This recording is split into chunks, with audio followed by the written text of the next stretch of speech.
Hello and welcome to Yerevan, capital of Armenia. Here we are for France 24's interview with Nikol Pashinyan. Thank you very much, Mr. Prime Minister, for having us. It is an important time for Armenia.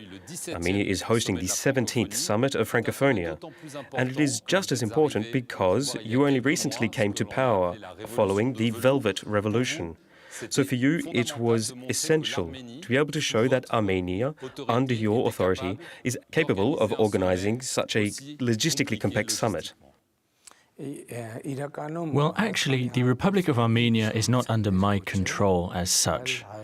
It is under the control of its own citizens, and that is the real change that was brought about by the Velvet Revolution, our Velvet Revolution, which was a peaceful democratic process. On that, it is very important for me that our international partners bear witness to and feel the current atmosphere in Armenia. It's a peaceful and harmonious atmosphere that was achieved through direct government of the people. Now, let me explain what I mean by direct government. Since 1984, so basically 3 or 4 years after independence was proclaimed and consolidated, since that time, it was not the people that decided who ruled, but a dominating elite. They decided who got to rule. When I was elected Prime Minister of the Republic of Armenia by the Parliament, I went before the people and I told them the following. I said to the people, "You have won a great victory, but the great victory is not the fact that I became Prime Minister of the Republic of Armenia. The victory is that you decided who got to become Prime Minister. From now on, it will always be you who decides who is Prime Minister, MP, and Mayor." I'll come back to that, but before we touch on the political environment currently in Armenia, which is going through some upheaval at the time, we're here at the Summit for Francophonie, and unfortunately in recent time, Charles Aznavour was meant to attend, and you were meant to meet with him. He passed away on the 1st of October. You actually went and attended the national service that was held in his honor at the Invalids in Paris. But he wrote to you before his passing. You never actually got to meet him. But for you, what is the message that Charles Aznavour would have carried forward through this summit, even though he isn't actually here? Well, I'd like to come back to what I mentioned earlier about the situation in the Republic of Armenia. Throughout a number of interviews, Charles Aznavour has mentioned our situation. He's mentioned the changes that have occurred in our country.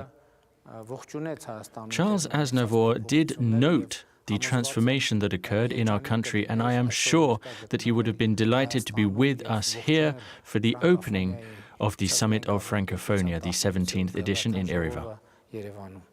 I would now like to talk about the political climate.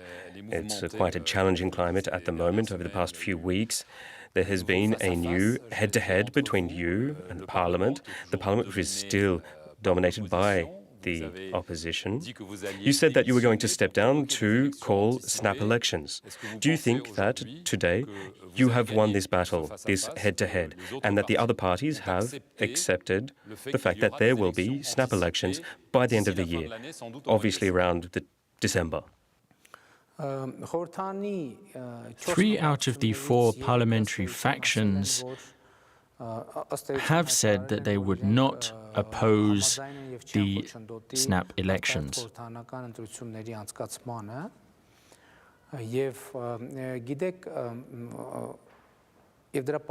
You know, they've agreed because they all understand that this is a fundamental requirement for the people.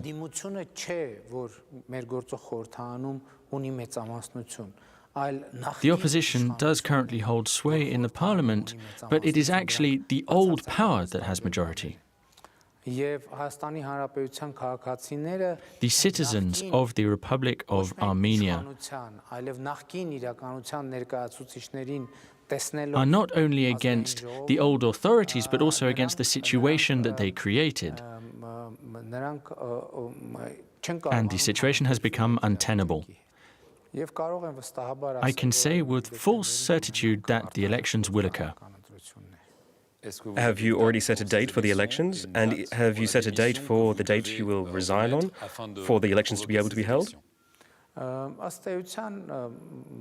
The snap elections should occur around the 9th or 10th of December, give or take 1 or 2 days. That's the time frame that we're looking at. That means that I should step down by the 16th of October. I would now like to talk about another situation that has reached a dead end, Karabakh. No movement has been seen over the past few years. There's been the attempt by France, US and Russia within the OSCE for the Organization for Security and Cooperation in Europe to come to a solution. You actually have met with a number of people. You met with the president of Azerbaijan, President Aliyev. Do you have a glimmer of hope for the future? Because when we hear Armenia and Azerbaijan, we get the impression that we're far from reaching a conclusion. What I discussed with Mr. Aliyev was not a solution to the conflict. In fact, we discovered how to create the environment that allows a peace process. It's impossible to talk about a solution without having the necessary environment to achieve it. But this atmosphere is still here. There is still a lot of tension when we listen to both sides. Well, in fact, on that, we have discussed the fact that the situation is too tense to actually move towards any final solution. So we have been working together to calm tensions in the friction areas between Azerbaijan and Karabakh and the Armenia-Azerbaijani border. Do you hope that negotiations will take place with another format? Because we can see that the current format is not producing any results. The format of the negotiations has never been on the table, and we're not going to be requesting any changes to that. We believe that the negotiation process must continue given the OSCE co-chairmanship of the Minsk Group.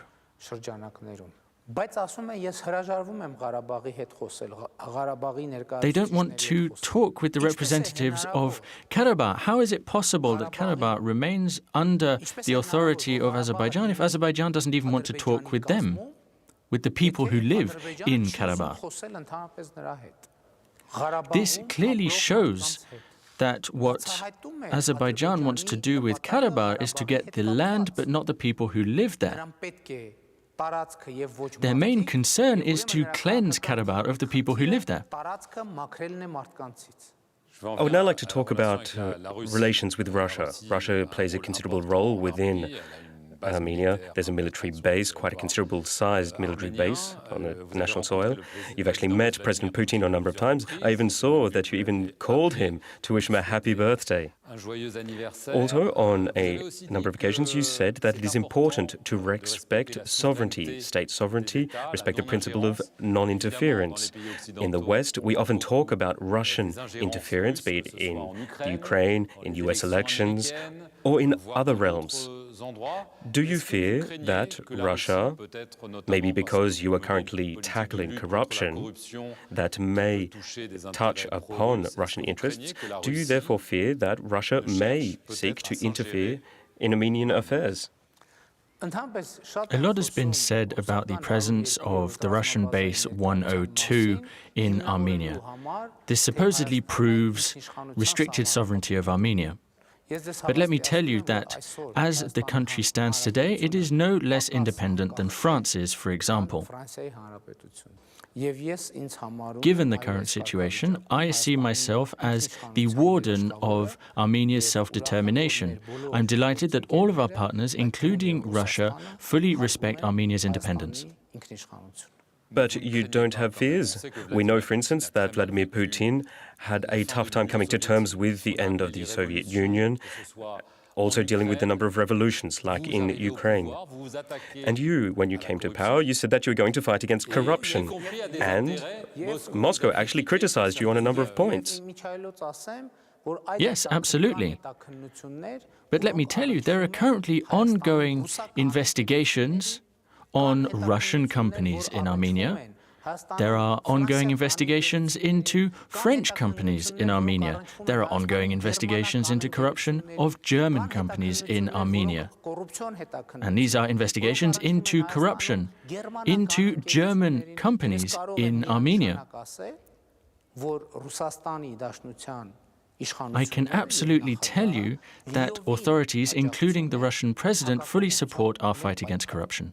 And we're coming to the end of this interview. The fact that you are touching and affecting powers, political, economic powers, do you therefore fear that maybe forces will unite against you, that this will lead to a coup d'etat? Because here we're talking about a country which has known in its history some change and some movement. So do you not fear that in targeting these major players of politics and economics in Armenia that you will have such a reaction?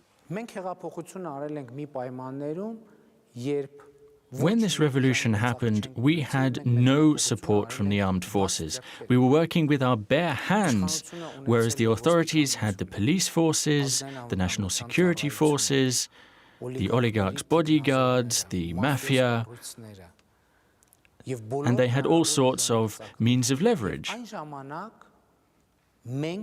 At that time, we also didn't have as much support from the population as we do today. How could you carry out a coup against a government that has a 92% approval rate? Even if they had military means to overthrow the government, they wouldn't be able to do it because the population would take over and stop them. The armed forces in Armenia are under my authority, and no one would dare disrespect my orders.